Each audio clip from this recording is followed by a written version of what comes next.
Hey friends, it's Len here at 1A Auto. Today I'm working on a 2010 Hyundai Sonata. I'm going to be doing a lower ball joint assembly.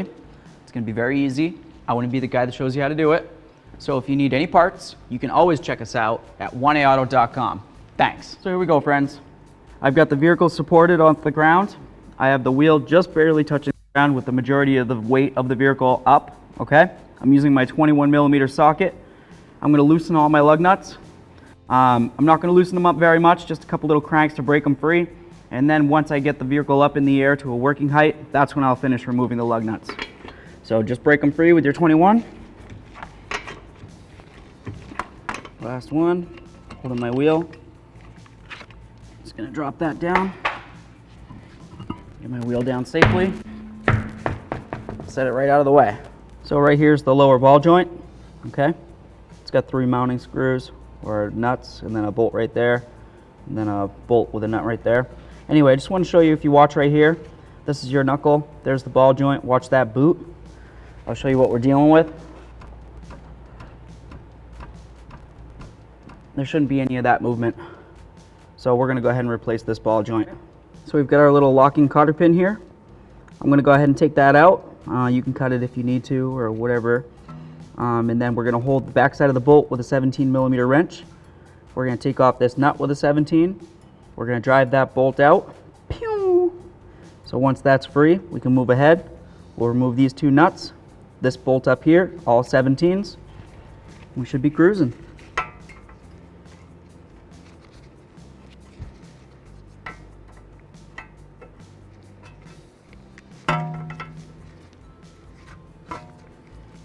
Try to wiggle it around a little bit. Penetrant spray is always a good idea for most things. It'll just help you out along the line. There's our cotter pin. If you get a new one, that's great. So we got our cotter pin out. I've got my 17mm wrench on the bolt side. I'm going to turn the socket side with my ratchet to the left or counterclockwise. Try to get this nut off of here. See if I can get it off here. Sometimes they come off easier than others. Here we are. Okay. Come on. Almost there. So there's our nut. This is our pinch bolt. It just goes through the knuckle from one side to the other and then nut holds it nice and tight. Okay. Sometimes you'll get these and they'll be frozen in and you might be tempted to hit it with a hammer. The best thing that you could do would be to take a socket on the other side. Well, first spray it all down, then take it a socket with the other side and just try to turn that bolt as much as you can to break it free. Once it's free, hopefully you can just try to pull it out. You know, you can try to blast it with an air gun and see if you can get it to really warm up in there. Then the bolt might come free. So I'm just going to try to push this through. All right, so I'm just going to push this through. There we are. So here we go. There's our bolt. You'll notice that there's 4 holes for where the cotter pin goes through. So essentially that's going to make the end of this bolt pretty weak, right? So if you were to take your hammer and this was frozen in your knuckle and you're banging on here, all it's going to happen is this is just going to collapse and make a mess, munge up your threads, maybe even bend it over. And at that point you'll have to replace the bolt. You know, so that way there you can have it be able to lock with the cotter pin and all that.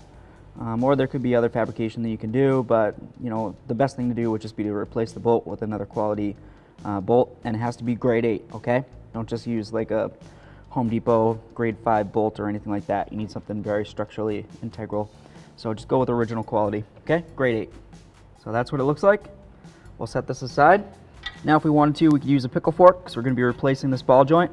We'll go right in between here, the knuckle and the ball joint, try to break it free. Once we do that, we can remove these and this up here, and we should be able to move along. So I've got my pickle fork. I'm going to go right where this boot is. The ball joint's garbage, so I'm not worried about destroying anything. I'm going to go in between the knuckle and the ball joint. Just try to get it in there. Then I'm going to hammer it. I've got my safety glasses on, of course.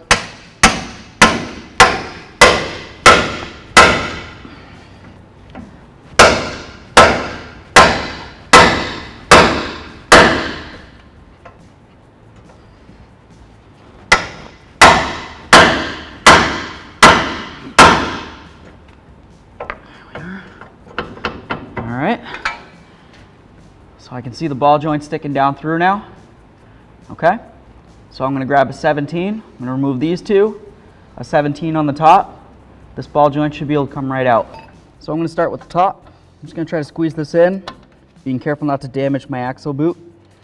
Once I get this broken free, if I wanted to, I could use a wrench, because as it unscrews, it's going to keep going up, driving my ratchet up into the axle. That's so it goes into the threads. Just blast these ones down here again real quick. I'm going to try using my ratchet wrench, turning to the left, of course.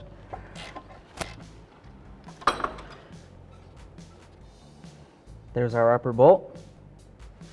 Now we'll remove our lower nuts. Start one to one.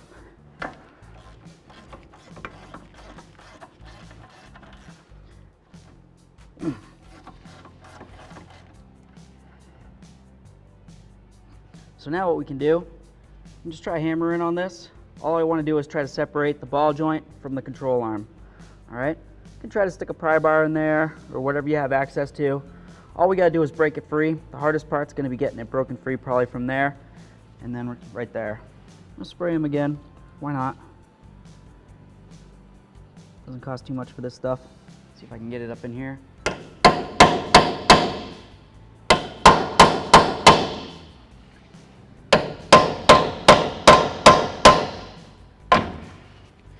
Okay. Flashlight down. All right, it's going to take a little bit more abuse, but we'll get it.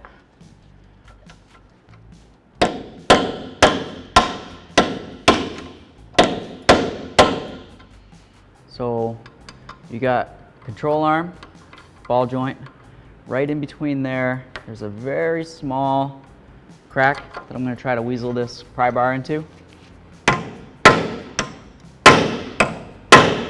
Just want to try to separate the two. If you have a punch or whatever you might use, chisel. You can try whatever you've got.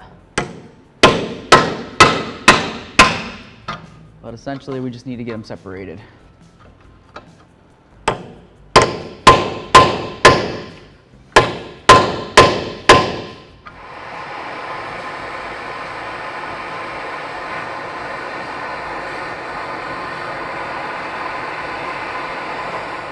So I finally got it separated. I put a little heat going around here on the ball joint. I tried spraying up between the ball joint and the control arm. And then I just used my air chisel and I went right along this ear right here. And then the same thing on the other side, right along that ear. I kept going until it popped apart. It took a little while. You would have been watching this video for hours, or at least for, seemed like a good 15-20 minutes of me doing it. To break them free. But the reason why they were in and stuck like that is because they've got these right here.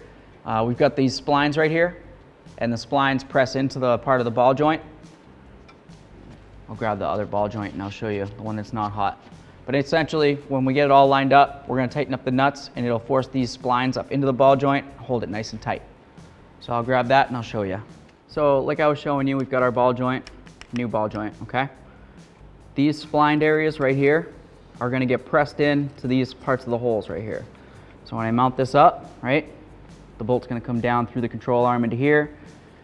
These are going to go down through this way, and then as I tighten it up, those splines are going to get pressed right into the top side of these holes. Okay, that's going to hold it in nice and tight. So now we're going to get our ball joint out of the knuckle. You can use your pickle fork or whatever you've got, whatever you need to do to get it out, okay?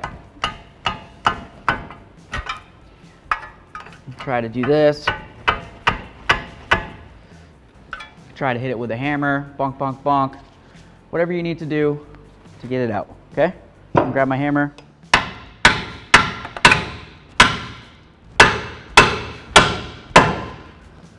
So I'm just working it. Whatever I gotta do to get it down. All right, I got my eye protection on. I'm just going to try to hammer this down.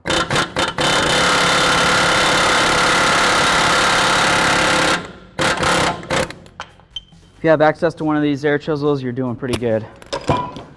There it is.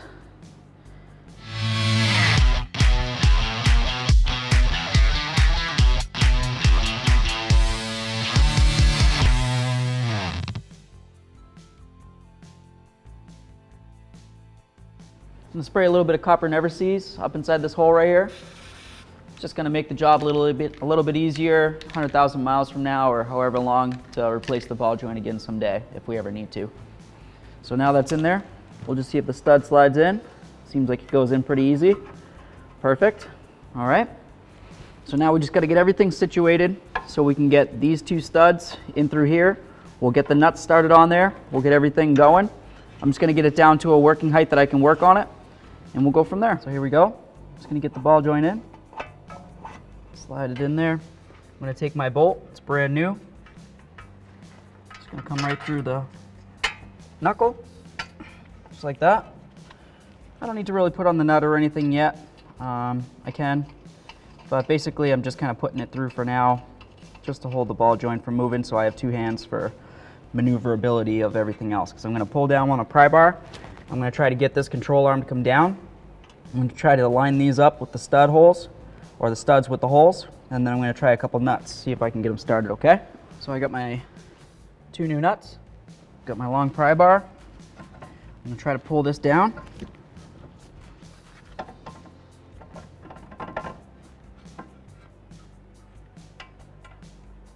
I can get them started on there.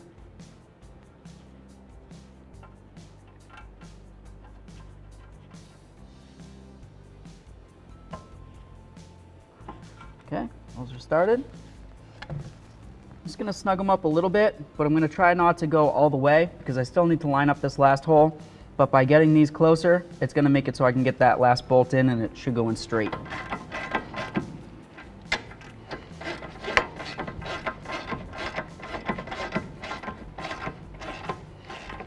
Okay, I'm gonna grab my bolt, try to get it through here.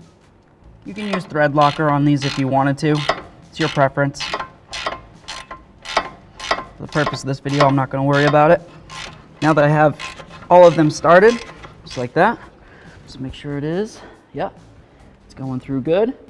All right, now we're clear to just tighten all these down. Sometimes you'll get a ball joint and it'll come with new bolts. They're supposed to replace these studs. It's up to you if you want to try to replace it or not.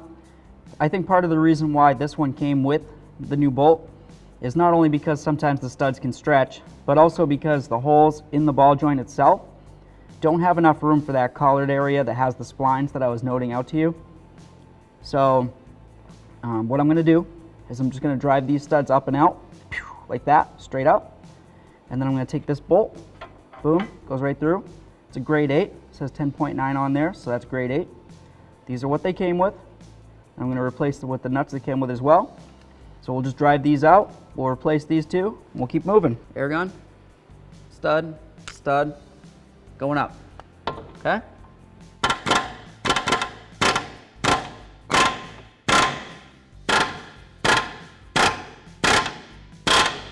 If you didn't have access to this, you could probably try bonking it with a hammer. That's up to you, okay? This one's ready to come up. See if I can get it. Okay. I'm just gonna take out this right here so I can move everything around. We'll get this right out of the way. So I undid that bolt. It let the ball joint back free. I'm gonna pry down on the control arm. Remove that stud. Got my two new bolts, both the same. Just gonna pry down on this control arm a little bit. Drop right through.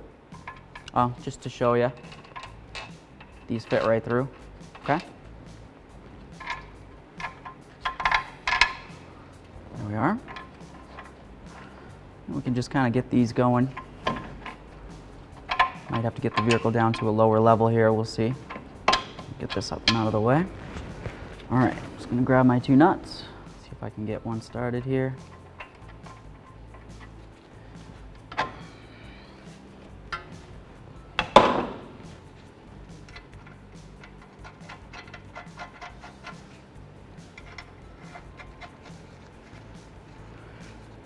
There we go. Now we'll get this back down to a workable level so we can line everything up and get our last bolt screwed in. Just gonna try to pull down on this. See if I can get this bolt lined up. I tried leaving the other nuts loose so I can move everything around. If I tighten them up, these two holes might not line up very well. So I just got those. Let's see about snugging this up. I'm feeling down at the bottom. I can feel the bolt starting to come through, so I know I'm lined up good. And it's not turning in very difficultly, so that's good. Just bottom this out. And then I'll go ahead and tighten it down once I get the other ones bottomed out. Just gonna tighten it right down.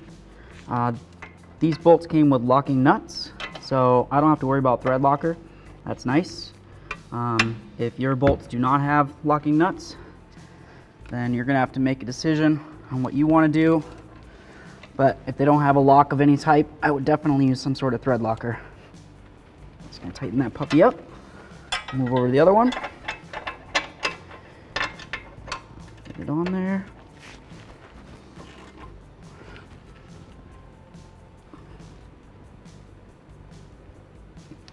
There we are. Okay. Let's see about tightening up this last bolt up here.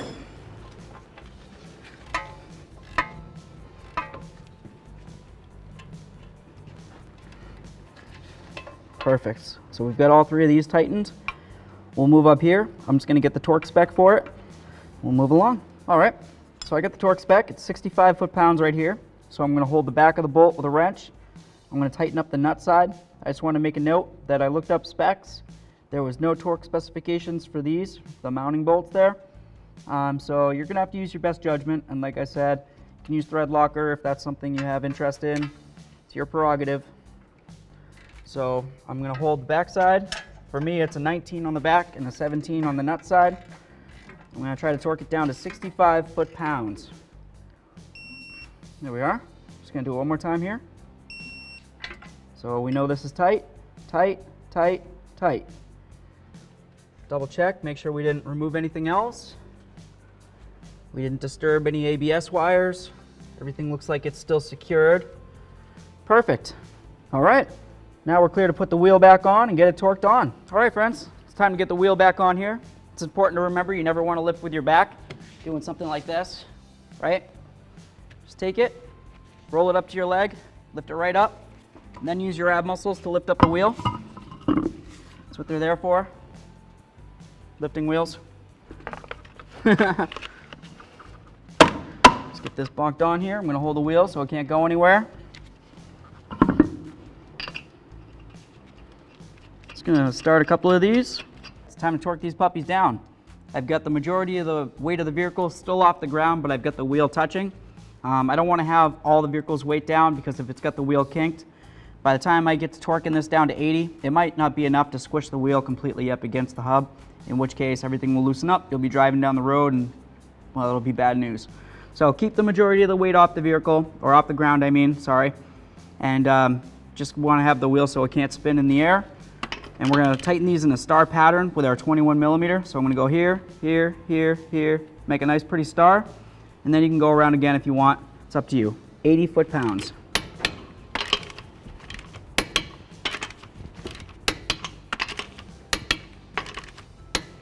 There we go. Do it one more time.